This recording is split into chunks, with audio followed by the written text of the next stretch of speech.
今日我哋要拆解2025年卷1閱讀卷入面一條看似簡單，實則極多人踩雷嘅填充題。第20題1，呢條題目要求考生用2個字形容第9段引文營造嘅節奏，但得分率竟然唔理想吓，見到飛過、閃過就寫節奏急促，你就係咁樣白白送走咗2分。同學，如果你望文生義，以為動作快就代表節奏快，你就係犯咗考評報告指出最典型嘅錯誤。想知點解飛過反而係緩慢？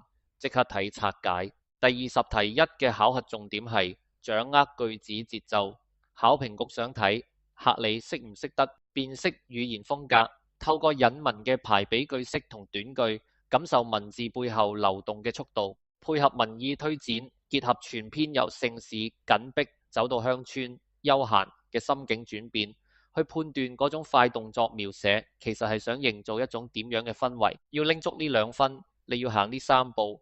第1步，定位文本，觀察句式。第9段用咗一連串嘅短句，雞群走過，老太太行過，蝴蝶飛過，結尾係沒有一輛車經過。雖然入面有飛同閃，但句子非常簡短安靜。第2步，對比文章脈絡，根據來源，成篇文嘅氣氛係由城市嘅壓迫感逐漸轉向鄉村嘅悠閒從容。作者喺呢段寫咁多小事物經過，其實係想強調時間喺呢度好似停頓咗咁，營造出一種安寧嘅感覺。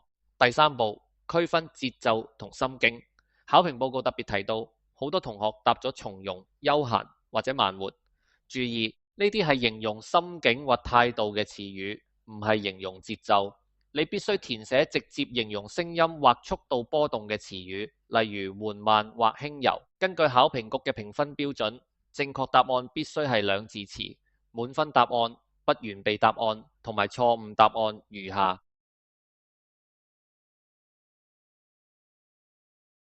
記住，做節奏題一定要睇埋作者嘅心境。當一個人心境澄明、不執一念嘅時候，即使身邊萬物飛逝，佢感受到嘅節奏依然係緩慢且寧靜嘅。